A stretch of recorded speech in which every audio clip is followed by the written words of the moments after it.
بسم اللہ الرحمن الرحیم، السلام علیکم ورحمۃ اللہ وبرکاتہ۔ عرب امارات کی تازہ ترین اپڈیٹ کے ساتھ عبد الستار خان لغاری آپ کی خدمت میں حاضر۔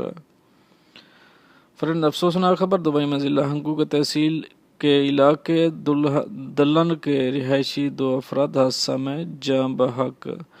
فرینڈ، اگر میرے چینل میں نئے ہیں تو پلیز چینل کو سبسکرائب کر دیں۔ اگر آپ نے آلریڈی سبسکرائب کر رکھا ہے تو اس کے لیے میں آپ کا مشکور ہوں۔ اور اب چلتے ہیں نیوز کی طرف۔ کوہاٹ، متحدہ عرب امارات کے شہر دبئی میں ضلع ہنگو کی تحصیل کے علاقے دلن کے رہائشی 2 افراد حادثہ میں جاں بحق ہو گئے، جن کے جسد خاکی آبائی علاقے پہنچا دیے گئے ہیں۔ مقامی میڈیا رپورٹ کے مطابق محمد فیاض اور حماد الدین نامی دونوں افراد چند روز قبل دبئی میں ایک حادثہ میں جاں بحق ہو گئے تھے، جن کے جسد خاکی اتوار کے روز آبائی علاقے دلن پہنچا دیے گئے ہیں۔ بتایا جاتا کہ بعد ازاں دونوں افراد کی تدفین کی گئی۔ فوری طور پر مزید معلومات حاصل نہیں ہو سکی ہیں۔ یہ تو تھی ایک اہم اپڈیٹ جو آپ دوستوں شیئر کری۔ ملتے ہیں نیکسٹ اپڈیٹ کے ساتھ، تب تک آپ کا بھائی آپ سے چاہ کر اجازت۔ اللہ حافظ و ناصر۔